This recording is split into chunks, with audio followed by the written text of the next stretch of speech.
to be a pretty short video, but I'm going to start with this image right here.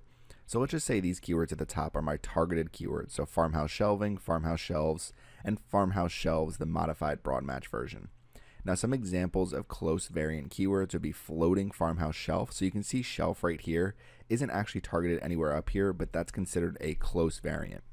And then a couple others, farmhouse shelf brackets, so the same exact thing, farmhouse shelf for kitchen, and then modern farmhouse shelving. So that would be, it is targeted up here, but this might have actually came in before I actually added this targeted keyword. So the way to use close variants is to understand that Google is going to automatically match a lot of different keywords based on the keywords that you're already targeting. So if I'm targeting farmhouse shelves here, I actually don't need to be targeting a lot of these other keywords because they're already going to be matched in my ad group with close variants.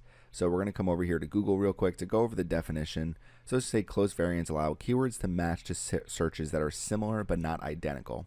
So close variants in all match types, so it works for exact, phrase, and broad match modifier keywords, be misspellings, singular or plural forms, stemmings, abbreviations, accents. A couple different examples here. So rendered words with the same meaning. So if you're targeting men's shoes, it'll still match when someone types in shoes men's.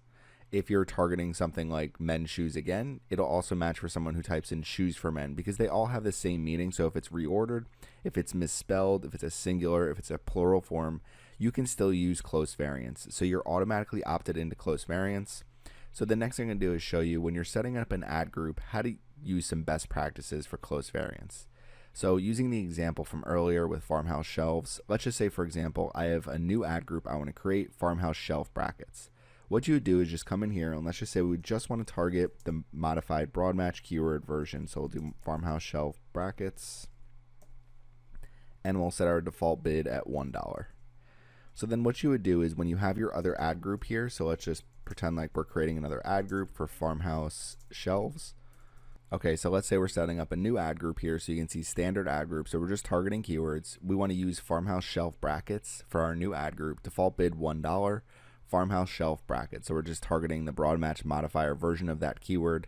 And then for an example, another ad group that we would add here is really just the broad version. So farmhouse shelves. If you just entered farmhouse shelf, farmhouse shelves like this, it would match every single type of keyword that you can really think of. So even if someone is typing in farmhouse shelving, it'll still match for these keywords because Google sees that as a very similar keyword. So when someone types in farmhouse shelves versus farmhouse shelving, Google is just looking at the intent of the searcher.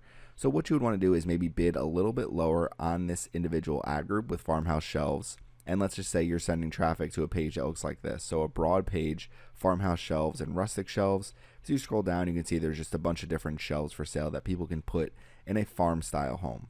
Now when we come over back to the ad group, you can see we have farmhouse shelf brackets. So for this one, what we would do is send people to a landing page that features farmhouse shelf brackets here. And the advertisements would also match farmhouse shelf brackets as well. So what you can do over the course of time is improve your campaigns by making sure that you're sending people to the best possible landing page for the keyword that they typed in. Someone who is actively searching for farmhouse shelf brackets might have already purchased their farmhouse shelves. So I don't want to send them to this landing page here. Maybe they already purchased their farmhouse shelf. So the next thing they need are brackets to actually put these shelves up. So I want to send them to a page just like this. So they would come into this page, find the shelf brackets that they like, purchase them. So that's a great way to use close variants and understand how they work.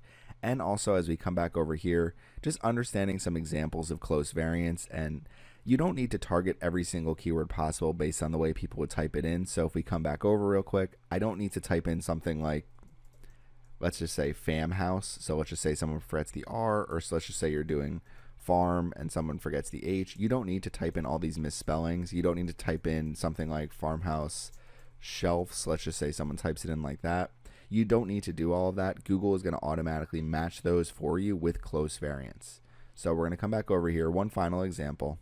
So as you're adding keywords to a search campaign, you're going to see we have our farmhouse goals search campaign.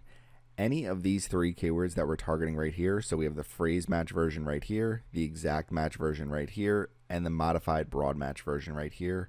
All three of those keywords. So if we're just targeting this one, if we're just targeting this one, if we're just targeting this one, we'll match the following search queries. So farmhouse shelves, farmhouse shelf, and then fam house. So if people have misspellings, if there's plurals, if there's different things like that, your ads will still match. So you don't need to focus on creating separate ad groups for misspellings. You don't need to add those keywords into any of your campaigns. They're already going to be covered with keyword variations or keyword close variants through Google Ads. So if you have any questions about this, please leave them in the comment section. Thanks for watching my video today, and make sure you subscribe to the Surfside PPC